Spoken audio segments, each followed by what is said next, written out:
안녕하세요. 제4장 거래자료의 입력 조회 보겠습니다. 제1절 일반 전표 입력입니다. 314페이지 펴주십시오. 자, 제1절 일반 전표 입력은 우리 실기편 문제 2번을 연습하는 단원입니다. 문제 2번에서는 거래자료가 제시되고요. 그 거래자료를 차변, 대변으로 입력하는 겁니다. 어디에다가? 일반 전표 입력 메뉴에다가. 자, 봅시다. 메뉴, 일반 전표 입력 메뉴 열어서 여기에다가 차변, 대변 입력해주면 되겠습니다. 그러면 실제 문제 풀면서 메뉴에 관한 필요한 설명 드리도록 하겠습니다. 자, 9월 24일 거래처 주식회사 미성공업사에서 외상 매출금 300만 원 중 100만 원은 주식회사 미성공업사가 발행한 당좌 수표로 받고 나머지 200만 원은 보통예금 계좌로 송금받았다라는 거래가 제시된답니다. 그러면 우리는 이걸 분계를 차변, 대변 입력하면 되겠죠. 어떻게 분계? 여기 나와 있죠. 답은 이렇게 돼야 되겠죠. 9월 24일 날짜로 차변 현금 100만 원, 보통예금 200만 원, 대변의 외상 매출금 300만 원 이렇게 입력되면 되겠습니다. 자, 이거 해보는 거죠. 그래서 입력은 우리 여기 메뉴 보시면 구분에 있습니다. 구분. 자, 일단 날짜 먼저 입력해야 되겠네. 자, 9월 24일 이렇게 눌러서요. 그러면 9월 24일 날짜에 대한 전표 입력 화면이 나오거든요. 자, 여기서 구분에다가 차변이면 자, 아래 팁에 설명되어 있습니다. 팁. 구분을 입력하세요 해가지고 1 출금, 2 입금, 3 차변, 4 대변, 5 결산 차변, 6 결산 대변 이렇게 나와 있는데 자, 상세 내용은 잠시 후에 설명하기로 하고 결론부터 말씀드리면 차변이면 3번, 대변이면 4번 그냥 입력하면 되겠다는 겁니다. 그리고 계정 과목과 금액을 여기 입력하면 되고 자, 채권 채무의 경우에는 거래처를 입력해주고 그리고 적요는 빈칸으로 하면 되는데 딱 하나 예외적으로 재고자산이 매출 원가 이외의 사유로 감소하는 타계정 대체 거래의 경우에는 자, 적요를 8번 입력해 준다. 자, 이렇게 입력하면 뭐 다른 별다른 내용 없다는 겁니다. 됐습니까? 방금 말씀드렸던 요령을 기억해 보면서 그거에 따라서 입력해 보자. 그리고 한 줄을 한 라인이라는 용어 쓰는데요. 한 라인마다 계정 과목 하나, 금액 하나가 입력되니까 자, 차변에 2개, 대변에 1개 이런 분계를 입력하려면 3개의 라인에 걸쳐서 입력되겠다라는 겁니다. 됐죠? 그러면 우선 차변, 대변 중에서 대변 외상 매출금 300만 원 이걸 입력하는 걸 해보면서 설명을 진행할게요. 자, 대변이니까 구분란에 구분란에 4 이렇게 입력하면 되겠다는 겁니다. 그리고 날짜와 관련해서 이제 설명이 나와 있는데 자, 우리는 9월 24일 이렇게 해가지고 열어가지고 우리 입력하려고 했고 또 하나 방법은 9월 달만 입력하고 24 이건 공란으로 만든다는 겁니다. 공란으로 만들려면 스페이스바 누르면 되거든요. 자, 스페이스바 누른다. 그래서 공란으로 만든 후에 엔터 끼칩니다. 그러면 9월 달에 있는 모든 전표가 이미 입력되어 있는 전표죠. 자, 이런 전표들이 다 줘야 된다는 거죠. 그래서 맨 아래 빈칸에 자, 날짜 며칠 9월 24일 날짜를 입력하고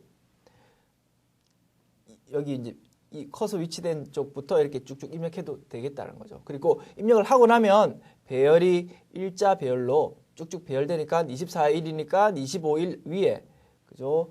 23일과 25일 사이에 나중에 배치될 것이라는 겁니다. 됐죠? 이런 식으로 일자를 2가지 방법으로 입력해가지고 작성할 수 있다는 겁니다. 됐죠? 우리는 너무 정신 사나우니까 9월달 전부 다 열지 말고 9월 24일만 열어가지고 자, 깨끗한 화면에서 입력해보자 라는 거죠. 됐습니까? 그리고 자, 여기 구분에선 4 누른다고 했습니다. 대변이니까 자, 계정 과목 누를 차례지. 뭐였습니까? 대변의 외상 매출금. 그래서 계정 과목 입력하는 방법은 2가지 있습니다. 여기다가 커서 여기 놓고 외상 뭐 매출금이니까 외상 이 정도 한 글자, 2글자 정도만 치고 엔터키 누르면 외상이라는 단어가 포함된 계정 과목들이 쭉 이렇게 줘야 된다는 겁니다. 여기서 해당되는 거 골라가지고 자 이거죠, 그죠? 108 이거 골라가지고 엔터키 치면 되겠다는 겁니다.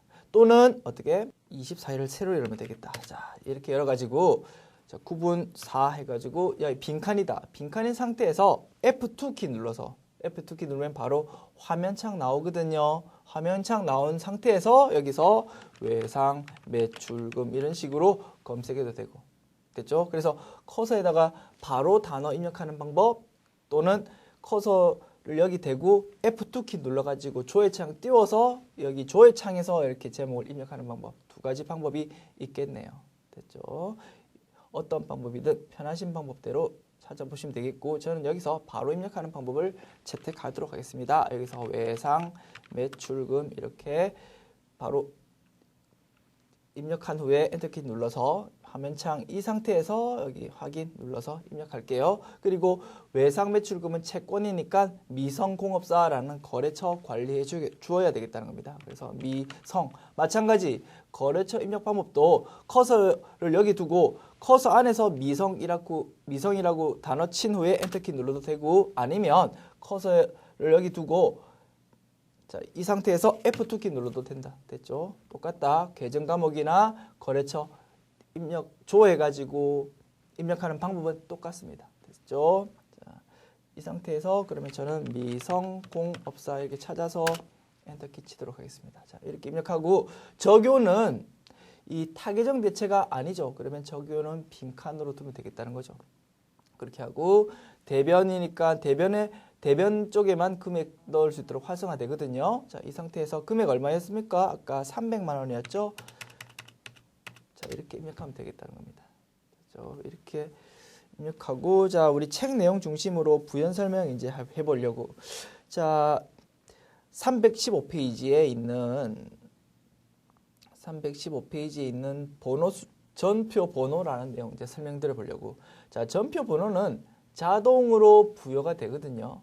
부여가 되는데 주의할 점은 차변과 대변 금액이 똑같아지는 순간 그거를 그 차변과 대변을 이미 입력되어 있는 차변과 대변을 하나의 전표로 인식해 가지고 번호가 하나 딱 부여돼 버린다는 겁니다. 그리고 그 다음 라인에 새로 입력을 하면 그 다음 번호인 뭐 예를 들어서 처음 입력한 전표가 1번이라는 번호가 자 여기 이것처럼 번호가 1번이라는 번호가 부여가 되어 버렸다면 그 다음 라인부터는 2번이라고 부여가 되어 버리거든요. 그런데 우리가 하나의 거래에 대해서는 기본적으로 하나의 동일한 번호의 전표로 작성해 주는 것이 좋습니다. 때로는 문제 자체에서 하나의 전표로 작성하시오 이렇게 제시가 되는 경우가 많고요. 됐습니까? 그럴 경우에는 우리 프로그램 성격상 차변 대변이 똑같아진 순간 딱 번호가 부여가 돼버리고 그 다음 라인을 입력하면 우리가 원하지 않았음에도 불구하고 다음 번호인 2번 이렇게 다른 번호가 부여가 돼버린다는 거죠. 그런 상황이라면 자 우리가 위에 있는 번호 수정이라는 이 단축키를 사용해 가지고 번호를 우리가 수동으로 바꾸어 가지고 위에 이미 입력되어 있는 전표와 지금 입력하는 거하고 입력하는 전표하고 그 번호를 똑같이 동일하게 수정할 수 있다라는 겁니다. 됐죠? 그때 사용하는 게 번호 수정 매뉴얼이에요. 됐습니까? 그러면 예를 들어서 제가 한번 보여드릴게요. 자, 우리 한 줄 라인을 하나 이미 입력했는데 이거 하나 지울게요. 깨끗하게 지우고 뭐 잠시 후에 다시 입력하면 되니까 요거 여기 삭제 그죠? 삭제 툴바에 있는 삭제 버튼을 사용해 가지고 지웁니다. 지운다. 지우고 새로 입력해 보려고. 어떤 상황이냐면 100만 원만큼 현금으로 매출했습니다.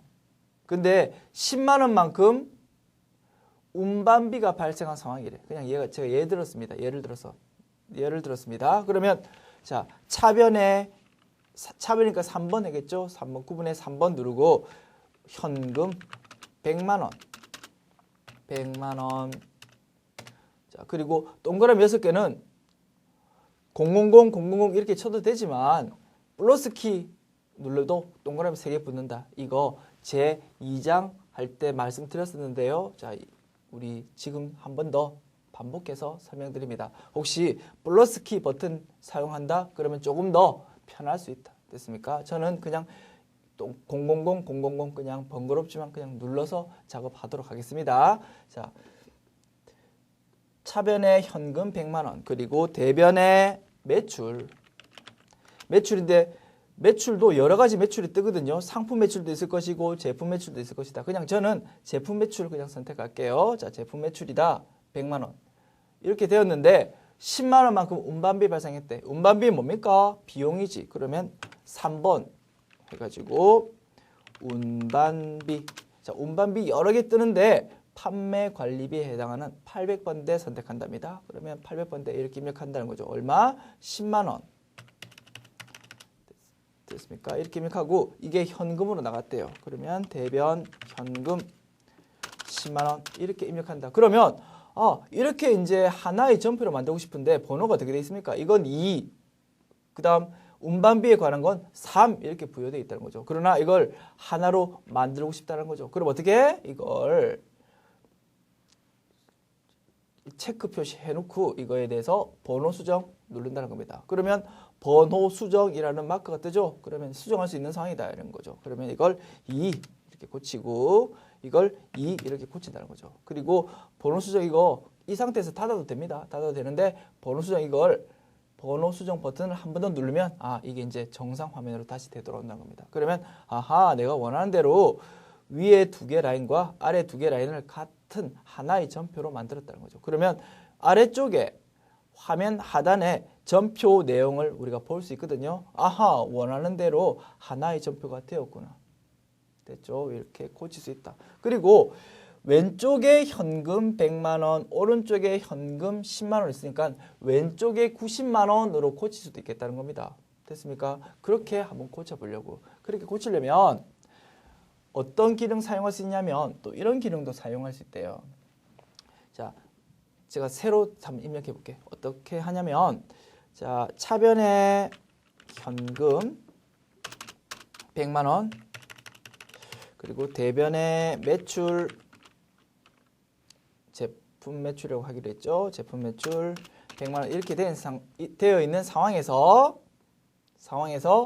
자, 그럼 이거 정신상으로니까 이건 지워버릴게요. 지우고 차변의 현금, 대변의 제품 매출 100만 원 이렇게 되어 있는 상황에서 운반비 10만 원 나간 거에 대해서 추가로 반영해 주고 싶다는 거죠. 그러면 방금 말씀드린 대로 번호 수정이라는 기능을 이용해서 하나의 점표를 만들 수도 있지만 또 다른 기능도 가능하대요. 설명해 보려고. 거기에다가 적어 주십시오. 제가 설명해 주는 테마는 뭐다? 주제는 뭐다? 점표 번호가 자동으로 부여되는데 이거 필요에 따라서 우리 자유자재로 하나의 점표로도 만들 수 있다. 그거 설명드리고 있습니다. 첫 번째 방법은 뭐였다? 번호 수정이라는 기능을 이용하는 것. 그리고 그 아래에다가 315페이지 여기 빈칸 쪽에 하나 적어주시면 되겠다는 거죠.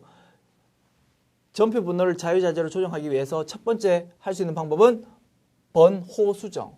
두 번째 방법은 뭐라고? 여기 제가 한번 적어볼까요? 저도 두 번째 방법 하나 메모 부탁드립니다. 여기 첫 번째 방법이 번호 수정. 두 번째 방법은 여기 적어주세요. 점표 삽입 이렇게만 적어주시면 되겠다. 점표 삽입이 어디 있냐고요? 여기 있다고. 점표 삽입. 됐습니까? 그러면 점표 삽입은 뭐냐면 칸 하나 사이에 끼운다는 겁니다. 어디에다가 끼운다? 이 커서가 위치된 것 바로 위에 한 칸을 끼운답니다. 그러면 끼우다 보면 위와 아래의 점표 번호가 똑같다? 그러면 그 사이에 끼워지는 칸에 부여되는 번호도 동일한 번호가 부여되어 버린다는 거죠. 어떤 거냐면 자, 여기서 컷을 두고 점표 삽입을 클릭한다. 그러면 사이에 빈칸 하나가 딱 나버린다는 거죠. 됐습니까? 그러면 이 상태에서 현금이 이제 들어오는 게 100만 원이 아니다. 100만 원 들어왔다가 10만 원 나가버리니까 90만 원만 들어왔다. 이렇게 볼 수 있겠다. 그죠? 그럼 이걸 900000 이렇게 고치고요. 자, 제품 매출 100만 원 이거 맞다는 거죠. 자, 우리가 추가로 입력해야 될 거 뭐다? 차변에 운반비라는 거 입력해 주면 되겠다는 거죠. 됐습니까? 운반비 824번 이거 입력해 준다. 10만 원. 10만 원은 내가 10만 원 입력도 안 했는데 자동으로 10만 원 딱 입력돼 버리네. 이게 뭐냐면 자, 자동으로 차변, 대변 동일하도록 금액이 자동으로 지금 입력이 되는 기능이 있다는 겁니다. 우리 프로그램에서는. 이걸 플러그 기능이라고도 하거든요. 자, 이름이 뭔지는 시험에 안 나오죠. 그렇지만 그냥 실무에서는 이렇게 부른답니다. 플러그. 그죠? 자, 전기 꼽는 그것도 플러그지만, 자, 이런 것도 플러그라고 우리 회계에서는 부른대요. 됐습니까? 플러그 기능이 있으니까, 자, 엔터키만 뚝뚝 치워 나가면, 자, 그대로 전표가 완료되겠다는 겁니다. 이 상태에서. 됐습니까? 자, 이렇게 함으로써, 자, 우리가 자유자재로 보십시오. 전표 번호가 동일하다, 그죠? 그래서, 전표 번호가 우리 자유자재로, 전표 번호를 우리 자유자재로 할 수도 있구나. 뭘 사용해서? 번호 수정이라는 기능 또는 전표 삽입이라는 기능을 통해서. 됐죠? 자, 이 정도 설명드리고, 자, 우리가 원하는 분계 아니니까, 자, 분계했던 거 이거 필요 없으니까 지우도록 합시다. 삭제하겠습니다. 자, 삭제하고 논의를 계속 진행해야 되겠다. 아까 한 줄 적어놨던 거 아까 지웠으니까 새로 입력해야 되겠네. 자, 4번 대변 해가지고 외상 매출금 입력하고, 그리고 미성공업사 이렇게 입력하고, 금액이 300만 원이었죠. 자, 이렇게 입력했다는 겁니다. 자, 더 설명할 내용 없나요? 잠깐만 볼게요. 자, 316페이지에 나와 있네. 구분란에 대한 설명 나와 있네. 자, 들어보십시오. 우리가 차변, 대변 이것만 알면 됩니다. 출금, 입금 뭐냐면, 출금은 그야말로 금액 전체 100만 원이면 100만 원 전체가 돈이 나간 거래. 그러면 대변의 계정 과목과 금액은 얼마? 대변의 계정 과목은 보나마나 현금이라고. 금액은 뭐라고? 차변에 입력되는 금액하고 똑같다고. 됐습니까? 그래서 출금 거래의 경우에는, 즉 100% 다 현금으로 나간 거래에 대해서는 차변만 입력할 수 있도록 편의 기능이 있다는 거죠. 그게 뭐다? 출금이래. 그리고 입금은 뭐냐? 반대로 100% 다, 거래 금액 100% 다 현금으로 들어오는 거래. 그러면 뭐 차변 계정 과목은 보나마나 현금이라고. 금액은 얼마라고? 대변에 입력되는 금액하고 똑같다고. 됐습니까? 그런 상황이라면 입금이란 걸로 구분 표시에 2번 이렇게 입력해가지고, 자, 거기에다가 대변 계정 과목과 금액만 적으면 되도록 해주는 편의 기능이라고.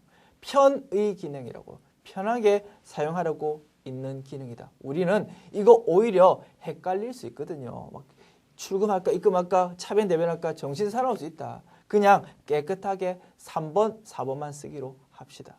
됐죠? 그리고 5번, 6번은 결차, 결대라고 되죠. 결산, 차변, 결산, 대변이라는 기능인데, 이거는 우리가 수기로 입력하는 게 아니고 우리가 결산이란 쪽에서 우리가 배울 건데, 기말 수정 분계 우리 배웠죠. 제3장 제7절에서 배웠습니다. 우리 교재로 따지면 14가지 패턴 우리가 분석했었습니다. 자, 그런 것들에 대해서 문제가 출제되는데, 실무성을 봤을 땐 어느 회사나 공통적으로 사용하는, 공통적으로 입력해야 되는 기말 수정 분계가 있더라는 겁니다. 그런 거에 대해서는 우리 프로그램 내에서, 자, 메뉴에서 보면, 자, 결산 자료 입력이라는 메뉴 있죠. 자, 이 메뉴를 통해서 필요한 금액만 딱딱 집어넣고 전표 추가라는 버튼만 눌러주면 차변, 대변 분계가 자동으로 짜라락 된다는 겁니다. 이런 기능을 만일 사용한 경우에는 차변, 대변이 프로그램 내에서 자동으로 만들어졌다는 거죠. 그렇게 만들어진 전표에 대해서는 따로 차변인 경우에는 결차, 즉 5번에 해당하는 결차라고 표시되고, 대변의 경우에는 6번에 해당하는 결대로 표시가 된답니다. 자, 그렇게 함으로써 이게 내가 직접 입력한 건지 프로그램 내에서 자동으로 생성된 건지 구분해 볼 수 있다는 겁니다. 자, 그런 목적으로 표시되는 것이 5번, 6번. 즉 다시 말해서 우리가 5번 해가지고 이렇게 입력할 일은 없다. 6번 해가지고 입력할 일은 없다라는 겁니다. 됐습니까? 결론 났다. 차변이면 3번, 대변이면 4번. 요것만 기억하면 되겠네. 됐죠? 자, 이렇게 정리하고 넘어갑시다. 자, 계정 과목 입력 방법은 제가 설명드렸고요. 자, 그리고 계정 과목 코드에 대해서는 중요합니다. 그런데 아마 미리 설명을 드렸을 겁니다. 자, 언제 설명드렸냐면, 자, 먼저 자산에 대해서는 유동자산, 비유동자산 나눠줄 수 있다, 그죠? 그런데 코드 번호를 통해서 우리가 이게 아하 유동자산인지 비유동자산인지 바로 알 수 있다는 겁니다. 그래서 우리가 115페이지 한번 펴볼래요? 115페이지 여기에 손가락 하나 끼고 317페이지에 손가락 끼고 115페이지 잠깐 보고 넘어옵시다. 115페이지 펴보십시오. 뭐 나와 있습니까? 거기 단기 매매 증권 아래쪽에 표 하나 나와 있다는 거죠. 기억나십니까? 이 표. 뭐냐면 우리가 돈이 좀 남아가지고 주식이나 채권 살 수 있다는 거죠. 유가증권을 살 수 있다는 겁니다. 자, 샀을 때 단기 매매 증권, 만기 보유 증권, 지분법 적용 투자 주식, 매도 가능 증권 이런 것들로 우리가 기록할 수 있는데 채권이라고 봅시다. 채권. 채권은 뭐다? 공채, 국채 또는 회사가 발행한 사채 이런 것들이 채권이라는 거죠. 자, 그런 채권에 대해서는 뭐가 있다? 만기가 있다는 겁니다. 만기가 뭐 2017년 12월 31일 그러면 2017년 12월 31일에 원금도 다시 돌려주겠다는 겁니다. 그 채권 가지고 있는 사람한테. 됐죠? 그래서 만기가 있다. 만기가 있다 보니까 기본적으로 매도 가능 증권, 만기 보유 증권 이런 것들은 1년 이상 보유할 것이다 라는 보유 목적을 가지고 사는 거니까 비유동 자산이라는 겁니다. 기본적으로 비유동 자산인데 만기라는 게 있다 보니까 오늘 결산일 기준으로 봤을 때 아하 이제 만기가 1년 이내로 도래한다 이런 경우가 생길 수 있다는 거죠. 그럴 경우에는 어떻게 만기 보유 증권 또는 매도 가능 증권이다 하더라도 그때는 뭐 비유동 자산이 아니고 이제 유동 자산으로 다시 분류를 바꾸어 줘야 되는 상황이 생긴다는 거죠. 그래서 우리가 전표 입력할 때 만기 보유 증권, 매도 가능 증권 이런 것들을 검색해 보면 두 개가 뜬다고. 그러면 뭐 우리가 일반적으로 우리가 생각하는 비유동 자산에 해당하는 만기 보유 증권, 매도 가능 증권은 두 개가 검색될 때 위에 거, 아래 거, 아래 거라는 겁니다. 왜? 코드 번호를 통해서 우리가 아하 예측할 수 있다는 겁니다. 실제로 우리가 계정 과목 및 적용 등록 메뉴를 보면 아하 그게 분류가 번호가 낮은 게 유동자산, 높은 게 비유동자산이구나 확인도 할 수 있다는 거죠. 자, 직접 확인해 볼게요. 계정 과목 적용 등록 눌러서 여기서 F2키 눌러볼게요. F2키 눌러서 자, 뭐 찾아볼까요? 만기 보유 증권 찾아봅니다. 그러면 124번 이거 뜨죠? 이거 어디에 분류돼 있다? 당좌 자산에 분류돼 있네. 유동자산이네. 또 하나 더 눌러볼게요. 또 여기서 엔터키 누르면 그 다음에 또 하나 더 검색된다고. 투자자산, 즉 비유동자산에 해당하는 만기 보유 증권. 이건 코드 번호 몇 번이라고? 181번이라고. 어허. 그러면 최초의 만기 보유 증권을 취득한다. 그러면 뭐?